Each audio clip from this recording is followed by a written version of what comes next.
Hello दोस्तों, disasters necromancer के episode 22 में आप सभी का स्वागत है। एपिसोड की स्टार्टिंग में हम उस वाई कंट्री के समनर को देखते हैं जो अपने डिवाइन समनिंग का यूज करके वहां पर कुछ डिवाइन मॉन्स्टर को समन कर लेता है, जिनकी बॉडी से एक डिवाइन ऑरा निकल रहा होता है। और वे समन मॉन्स्टर तेज़ी से आगे बढ़कर मोयू पर अटैक कर देते हैं और उनमें से एक समन मॉन्स्टर अपनी जायंट कुल्हाड़ी से मोयू के स्केलेटन वॉरियर पर अटैक कर देता है। मगर तभी मोयू अपने कुछ स्केलेटन वॉरियर को समन करके उन्हें उस मॉन्स्टर पर अटैक करने का ऑर्डर देता है, जो कि तेज़ी से आगे बढ़कर उस मॉन्स्टर को अपनी फ्यूरियस स्ट्राइक का यूज करते हुए उस मॉन्स्टर को मार देते हैं।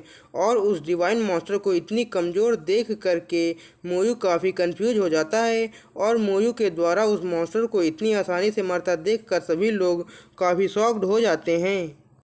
और उस डिवाइन समन के डिस्ट्रॉय होने के कारण उसका बैकलैश उस वाई कंट्री के समनर पर पड़ता है और वह बुरी तरह से घायल हो जाता है। और फिर मोयू अपने स्केलेटन वॉरियर से उन वाई कंट्री के लोगों पर अटैक कर देता है, जो देखकर वह समनर अपने मॉन्स्टर पर बैठकर वहां से भागने लगता है। और मोयू के इस टेरिफाइंग लुक को देखकर वहाँ खड़े लोग डर जाते हैं और वह कहते हैं कि वे स्केलेटन बहुत ही ज़्यादा पावरफुल हैं। हालांकि डिवाइन समनर एक डिवाइन क्लास प्रोफेशन है, मगर उसने एक ईजिली ही उसे हरा दिया। आखिर इसकी और इसके स्केलेटन की कौन सी क्लास हो सकती है?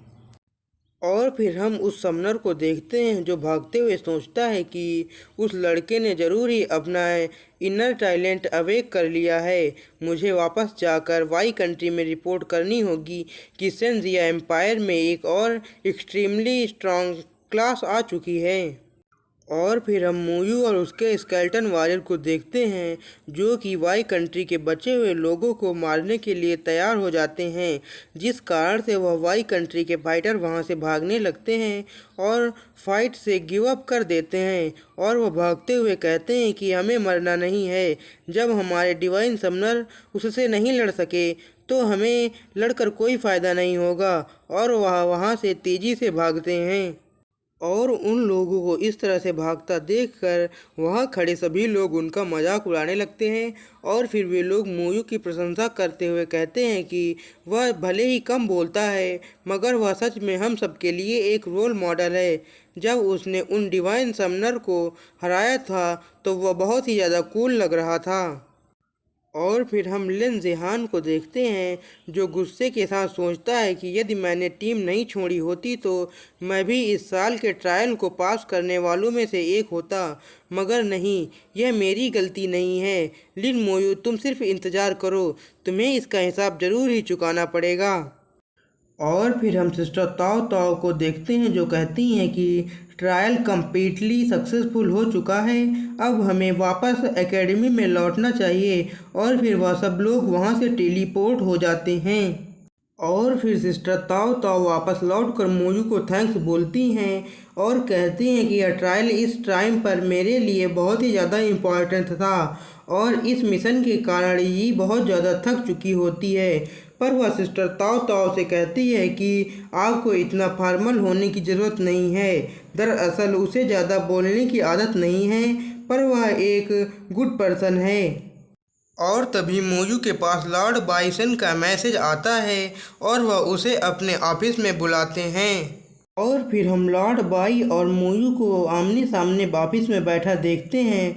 तभी लॉर्ड बाई कहते हैं कि मैंने तुम्हारे ट्रायल की रिकॉर्डिंग देखी है, तुमने काफ़ी अच्छा किया है। जिस पर मोयू कहता है कि मैंने सिर्फ अपना बेस्ट देने की कोशिश की है।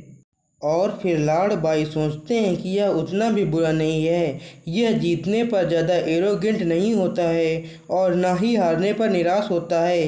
और फिर वह मोयू से पूछते हैं, क्या तुम्हें मरमेड के इन आंसुओं के यूज के बारे में पता है? जिस पर मोयू ना कहता है और सोचता है शायद यह मरमेड के आंसू काफ़ी प्रीसियस चीज़ होंगे। जिस पर लॉर्ड बाई बताते हैं कि मरमेड के आंसू इंसान के इनर टैलेंट को अवेक करने की सक्सेस रेट को बढ़ा देता है, जो सिर्फ लेवल 14 तक ही काम आते हैं।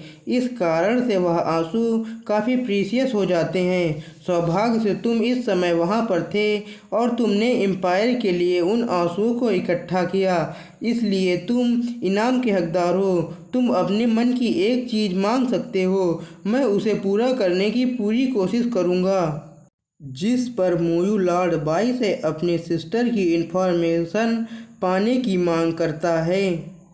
जिस पर लॉर्ड बाई कहते हैं कि मैं जानता था कि तुम इस बारे में दरअसल ज़रूर पूछोगे।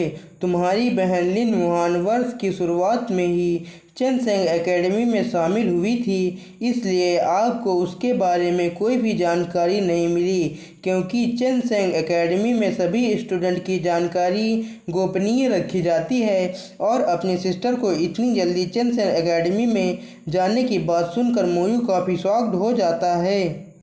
जिस पर लॉर्ड बाई कहते हैं कि फ़िलहाल मैं तुम्हें इतनी ही जानकारी दे सकता हूँ, ज़्यादा जानने के लिए तुम्हें खुद ही सेन एकेडमी में ज्वाइन होकर अपनी सिस्टर को ढूंढना होगा। और फिर lord Bai Jen Siang academy के ज्वाइन होने की रिक्वायरमेंट को मोयू को सेंड कर देते हैं और फिर वह मोयू से उसका रिवार्ड मांगने को कहते हैं, जिस पर मोयू उनसे एक कूल डाउन तिलिस्मान मांगता है, जिस पर वह सोचते हैं कि एक कूल डाउन तिलिस्मान पाना मेरे लिए बहुत ही ज़्यादा मुश्किल है।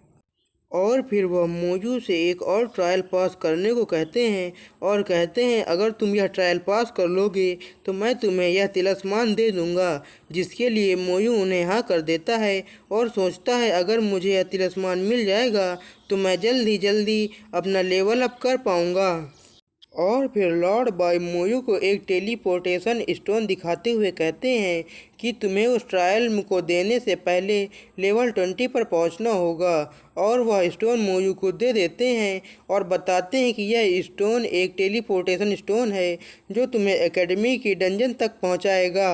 और फिर मोयू उस तिलिस्मान स्टोन का यूज करके वहां से टेलीपोर्ट हो जाता है और वह एकेडमी के डंजन हॉल में पहुंच जाता है, जहां वह उस डंजन को देखकर काफ़ी शॉक्ड होता है।